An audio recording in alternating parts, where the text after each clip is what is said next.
Think beyond a degree. Build real impact. Shape your future with an MBA. From IILM University. America Venezuela तनाव में पहली बार प्रधानमंत्री नरेंद्र मोदी की entry हुई है। प्रधानमंत्री नरेंद्र मोदी ने वेनेजुला की कार्यवाहक राष्ट्रपति से फोन पर बातचीत की है। खुद प्रधानमंत्री ने सोशल मीडिया पर पोस्ट कर इस बात की जानकारी दी। आपको बता दें कि प्रधानमंत्री नरेंद्र मोदी इस पूरे मामले पर अब तक खामोश थे।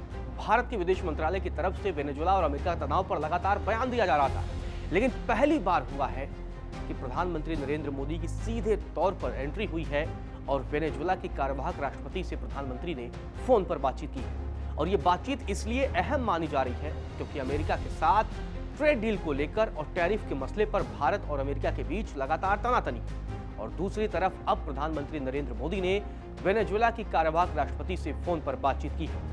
पीएम मोदी ने आपको बता दें कि ये बातचीत जो की है उसके बाद से अमेरिकी राष्ट्रपति डोनाल्ड ट्रंप के लिए कड़ा संदेश माना जा रहा है। प्रधानमंत्री नरेंद्र मोदी ने वेनेजुला मसले पर क्या कुछ कहा, बताते हैं आपको। पीएम मोदी ने कहा कि मैंने वेनेजुला की कार्यवाहक राष्ट्रपति डेल्सी रोड्रिग्स से फोन पर बातचीत की है। हम सभी क्षेत्रों में अपनी द्विपक्षीय साझेदारी को और गहरा और व्यापक बनाने पर सहमत हुए ताकि आने वाले वर्षों में भारत वेनेजुला संबंधों को नई ऊंचाइयों पर ले जाया जा सके।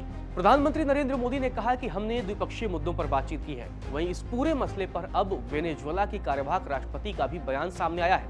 उन्होंने भारत के प्रधानमंत्री और भारत के लोगों का धन्यवाद दिया है। वेनेजुला की कार्यवाहक राष्ट्रपति डेल्सी रोड्रिग्स ने अपने बयान में कहा कि भारत के प्रधानमंत्री नरेंद्र मोदी के साथ मेरी भाईचारे वाली टेलीफोन पर बातचीत हुई है, जो गहरे इंसानी और आध्यात्मिक जुड़ाव की बातचीत थी, जिसमें हम सभी क्षेत्रों में अपनी आपसी साझेदारी को गहरा करने और बढ़ाने पर सहमत हुए।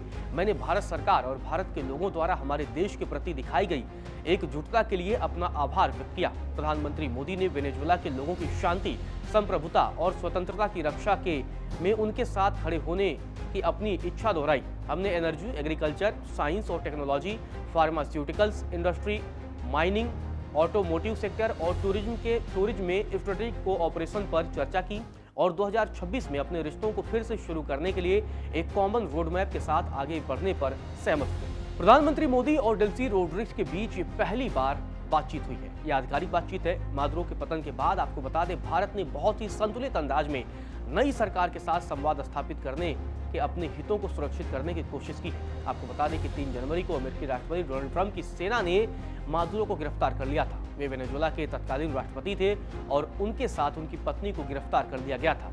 वहीं जानकारों का मानना है कि भारत ग्लोबल साउथ यानी कि विकासशील देशों की आवाज बुलंद कर रहा है। वेनेजुला के साथ संबंध मजबूत कर मोदी इन देशों की आर्थिक और राजनीतिक एकजुटता पर जोर दे रहे हैं। वेनेजुला के पास दुनिया का सबसे बड़ा कच्चा तेल भंडार है। भारत की ऊर्जा सुरक्षा और लैटिन अमेरिका में प्रभाव बनाए रखने के लिए यह देश बेहद अहम है और इसीलिए प्रधानमंत्री नरेंद्र मोदी की ये बातचीत बहुत ही अहम मानी जा रही है।